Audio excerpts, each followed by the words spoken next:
Saya kadang-kadang bingung ya, kenapa sih yang di dunia itu terlalu diistimewakan gitu? Mengistimewakan yang hilang itu nggak ada kerjaan. Mengagungkan yang hancur, yang sifatnya fana, rasanya biasa. Apa yang mau dibanggakan sih? Dan yang paling menarik tuh begini, ketika meninggal gelarnya pengen sama dengan yang dianggap ringan atau rendah status sosialnya itu.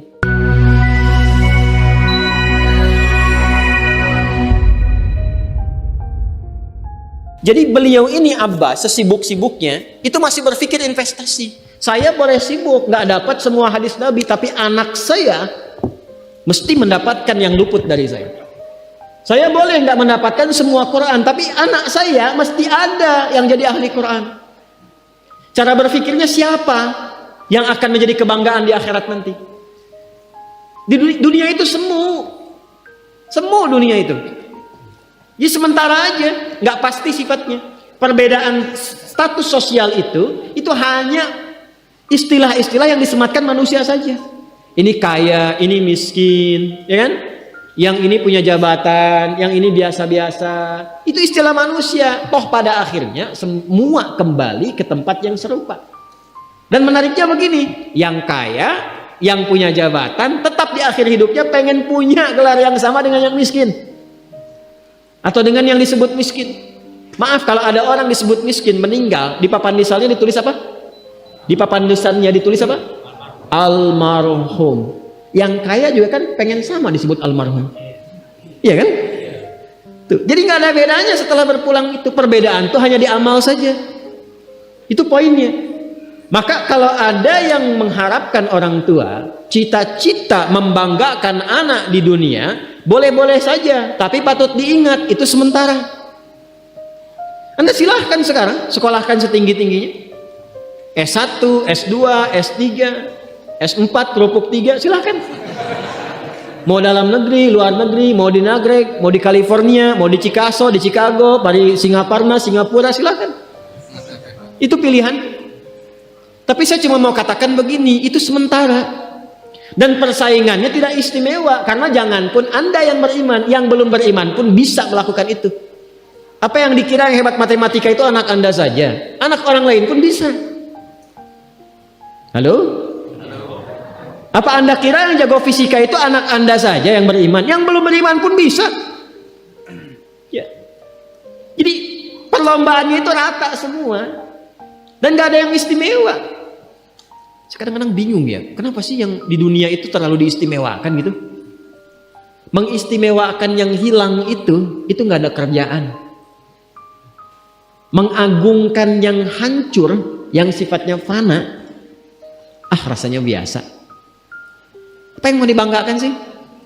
Dan yang paling menarik tuh begini, ketika meninggal gelarnya pengen sama dengan yang dianggap ringan atau rendah status sosialnya itu. Tadi kalau orang miskin meninggal gelarnya apa? Ternyata yang kaya pun pengen sama almarhum juga. Kalau rakyat yang meninggal di papan nisannya ditulis apa?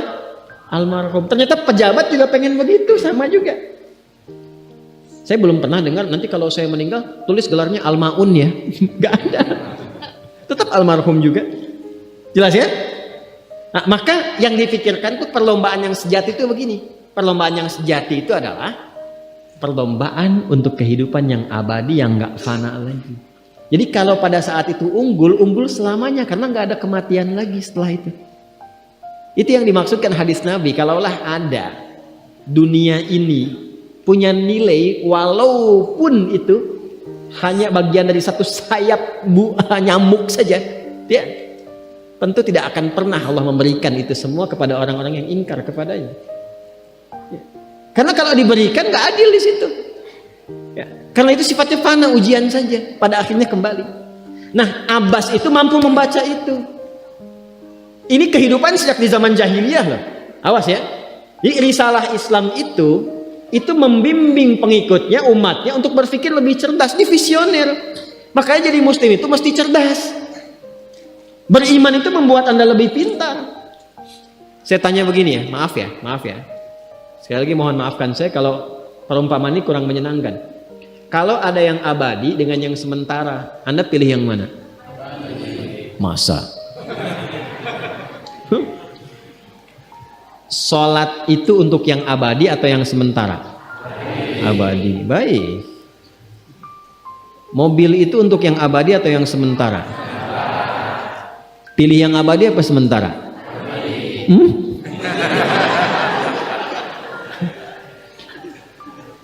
Di Kiai itu ada mobil Innova tuh. Siapa yang besok memilih tidak sholat subuh, pilihannya pilih Innova atau pilih sholat subuh? Yakin? Kalau saya pilih Innova dipakai untuk mengantarkan sholat subuh, nah itu lebih bagus. Ya, jangan dipotong sampai situ ya. Ya bisa aja kita pilih Avanza, bisa pilih Ferrari, bisa pilih Pajero ya. Awas yang punya mobil Innova, Anda potong royalti kena. Paham? Abbas itu begitu. Anak saya mesti dipanggil di akhirat dan semua penduduk langit dan bumi menyimak itu semua. Diviralkannya di akhirat. Viral dunia itu sementara, internetnya diputus gak viral lagi. Kadang-kadang yang viral kemarin kan sekarang gak ada lagi, ya kan? Yang viral tahun lalu sekarang sudah gak ada, ya kan? Jadi belum selesai kehidupan sudah hilang juga viralnya. Akhirat itu selamanya. Dan biasanya begini, kalau orang-orang yang diviralkan oleh Allah atas kehendak Allah itu abadi melintasi setiap masa. Jadi ada yang viral karena berita, ada yang viral karena doa dan kehendak Allah Subhanahu wa taala. Itu yang diviralkan langsung atas kehendak Allah itu melampaui zamannya. Makanya kisah ini pun bertahan sampai sekarang. Nah, Abbas itu berpikir, saya boleh sekarang jadi pebisnis pedagang, tapi anak saya mesti menguasai apapun yang pernah diajarkan oleh Nabi. Maka anak kecil ini sejak dini mengikuti Nabi.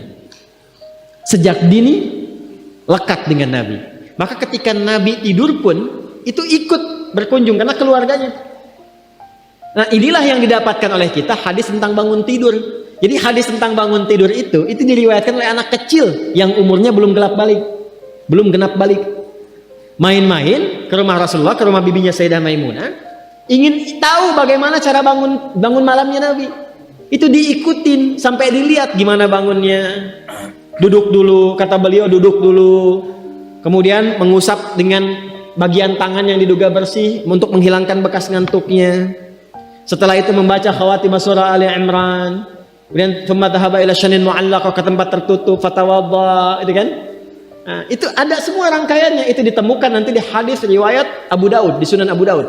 Nomor hadis 1367. Itu hadis tentang bangun tidur. Ya, cara bangun tidur sampai sholat malam. Masih ingat teman-teman kalau kita bermakmum begini dan ada imam satu dan sudah pasti satu imam, ya kan? Makmum berapa? Satu boleh? Boleh. Dua boleh? Tiga boleh? Empat boleh? Jadi imam berapa? Makmum? Empat. Laki-laki imam makmum? Imam, baik, bagus ya. Nah, dan imam kan laki-laki. Kalau perempuan imam untuk perempuan kan? Laki-laki untuk perempuan dan untuk laki-laki. Fokus ini. Kalau satu begini, satu laki-laki, kemudian di belakang laki-laki. Ini kan posisinya boleh sejajar kan? Ya kan? Yang imam ini, makmum ini kan? Tadinya di belakang, tarik begini sejajar. Ini yang meriwayatkan anak kecil yang belum balik itu. Itu riwayat Ibnu Abbas. Satu paket. Termasuk sholat, kemarin kan kita tarawih kan? Sholat malam. Yang dua rakaat itu kan? Ya, sholat malam yang sampai 11 itu, tambah khafifatain 2, itu riwayatnya ini. Yang sholat tahajud malam yang 11 rakaat, tambah khafifatain 2, itu riwayatnya ini. Tutup dengan witir 1 rakaat. Itu anak kecil yang meriwayatkan. Dan tahukah Anda? Sepeninggal Nabi SAW, Abbas bapaknya ini hafal 200 hadis, anaknya Abdullah hafal 2000 hadis.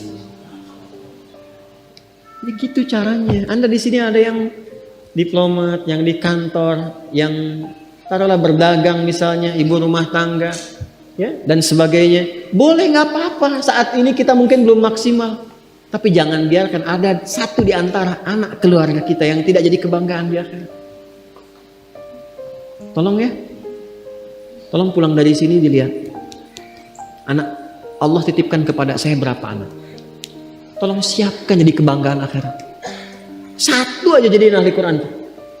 Untuk pelita di rumah tuh, penghilang kesedihan, penghilang kegelisahan, mendatangkan semangat. Itu demi Allah saya katakan, gak ada yang paling indah kecuali saat ayah pulang ke rumah. Tiba kemudian dia melihat anaknya yang kecil sedang murajaah. Amma yatasaalun. Bahkan surat yang bapaknya sendiri belum hafal. Jangankan pulang ke rumah, Anda sedang mau rapat, dikirimi video anak Anda 3 tahun membaca surah Al-Ikhlas. Itu hati tenang. Itulah Quran.